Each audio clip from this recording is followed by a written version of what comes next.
Здраво, ова е 133-тото издание на Видеологија со Златко Ѓелевски, дигитален краток осврт за актуелни филмски остварувања, односно спонтана критичка анализа која е збир на први впечатоци илустрирани со подвижни слики.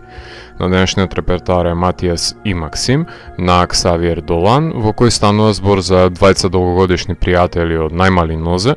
Матијас, глумен од Габриел Далмеида Фрейтас, и Максим, глумен од Ксавиер Долан, кои се задолжени да се бакнат пред камера за потребите на снимањето на претенциозниот студентски краток филм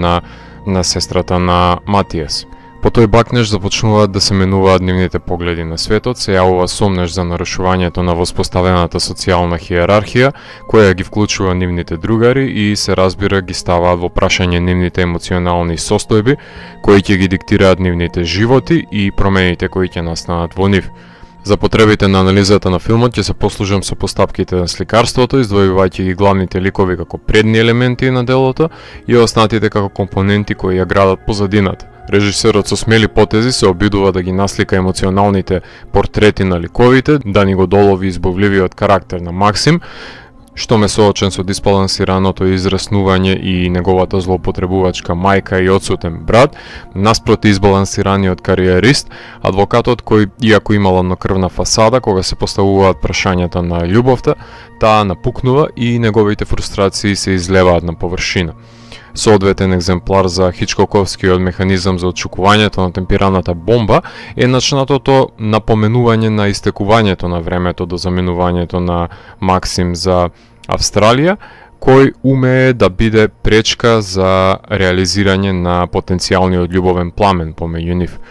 Иако бакнежот е иницијална каписла, режисерот вешто го избегнува неговото прикажување, што се одвестува на неговата убеденост да биде филмот конструиран исклучиво од актерската изведба, која треба да ја илустрира репресијата на емоциите, но штом потиснувањето стане неподносливо и се наближува денот кога одлуките мора да бидат донесени, ерупцијата на емоции е неизбежна. Репресијата на емоциите и постојаното запрашување за постоечкиот љубовен нарав и сексуалното пробудување се проблематични одредници на ЛГБТ филмовите, затоа што се клишетизирани до тој степен што потребна е автентична осмисленост за нивна примена, воспротивно ќе делуваат како одмрзнати постулати ставени во микробранова печка. Актерската изведба несомнено дека е најсилниот адут на филмот, а символиката за белегот на лицето на Долан е одлично доловена на камера, не баре осликува премолчени крвави солзи кои оставиле неизбришлива лузна на неговото лице. За пофалба е искористувањето на овие начела за комплетирање на конструкцијата на ликовите, која е изоставена на останатите рамништа. Имено, споредните ликови се некохезивната смеса, која повеќе му штети отколку што му придонесува на комплетирањето на делото.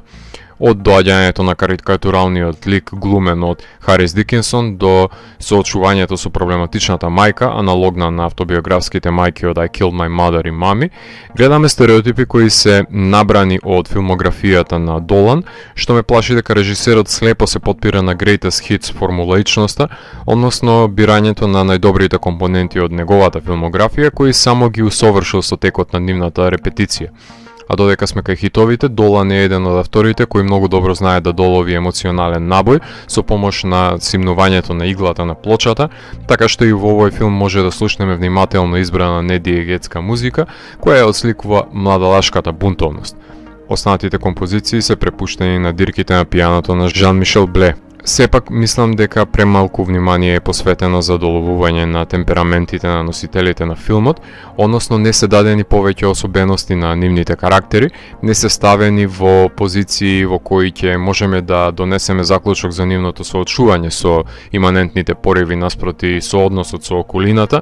наместо да добиваме постојани диверзии од споредните ликови кои не придонесуваат за комплетирање на целосната слика за Матијас и Максим, кои по теркот на Долан се скршени ликови со невидливи душевни лузни.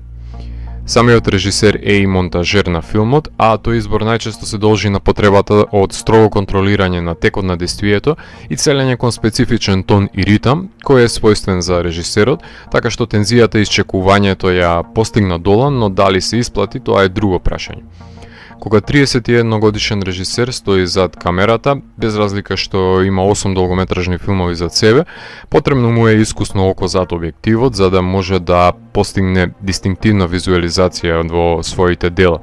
Затоа низ годините најмен кинематограферот Андре Турпен, човек кој му помага на уште едно младо момче да ги направи своите најквалитетни филмови од почетокот на кариерата, Дени Вилнев, лансирајќи го во орбитата, работејќи на ново ниво со Роџер Дикинс денес. Меѓутоа, дали Долан има аспирации да го искачи тој стадиум во кариерата или потполно удобно се чувствува снимајќи ги овие семејни мелодрами во комфорт зоната до крајот на кариерата? Турпен секако дека ќе се вооружи со Алекса со Prime леќи, го наполни шаржерот со 35 мм филмска лента и ќе ги сними на рака сцените во кои се излева фрустрацијата помеѓу ликовите, но дали умее Долан да ги искористи овие поволности во своја полза? Tom at the Farm до ден денес ми е најомилениот филм на Ксавиер Долан, затоа што е едно од неговите најсмели дела со исклучителна визуелна естетика. Мами и I Killed My Mother секако дека не заостануваат далеку со фрактурираните семејни односи, меѓутоа тоа што го гледаме од Долан во последните остварувања како The Death and Life of John F. Donovan и последниот филм се избрзани дела во кои, иако се задржани доминантните coming of age тропи по кои е препознаен, се сведуваат на рафинирање на веќе видените концепции од негова страна, кои во неизбрусена форма беа многу поефективни кога за прв пат ги примени во делата, иако во новите творби го избегнува кршењето на четвртиот зид и поигрувањето со аспектите, фокусирајќи се повеќе на содржината отколку на формата. Филмот ја имаше својата премиера на Канскиот филмски фестивал минатата година, а потоа играше во Мелбурн, Лондон, Бусан, Рио, Ротердам и на други фестивали. Имаше неколку номинации за награди, но ретко се закити со некоја од нив, баш поради тоа што филмот не одскокнува од својата конкуренција на фестивалите, станувајќи заборавлив и невпечатлив, двете клетви кои ниту еден режисер не сака да му бидат препишани. На филмот му е потребно дополнително слоевито надоградување на главните ликови, за да кореспондираат подобро со гледачот, да бидат во негов дофат, да настане липосукција на непотребното сало од споредните ликови кои ја заситуваат содржината и потребно е фокусирање на градење на кохезивна и конзистентна целина која ќе кулминира во пролонгираното исчекување, затоа што тежиштето треба да отпадне на носителите на филмот. Меѓу другото, ова реконфигурација мислам дека ќе го оживотвореше филмот повеќе отколку китењето со споредните ликови.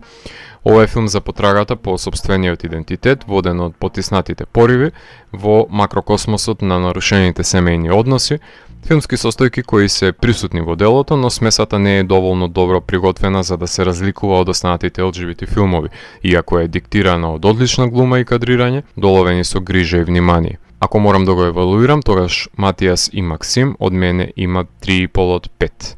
Доколку ви се допадна 133-тото издание на дигиталната архива Видеологија, лајкувајте го видеото, споделете го и следете го каналот. Последнете и поснатите рецензии на виртуелната полица. Ви благодарам за вниманието. Поздрав!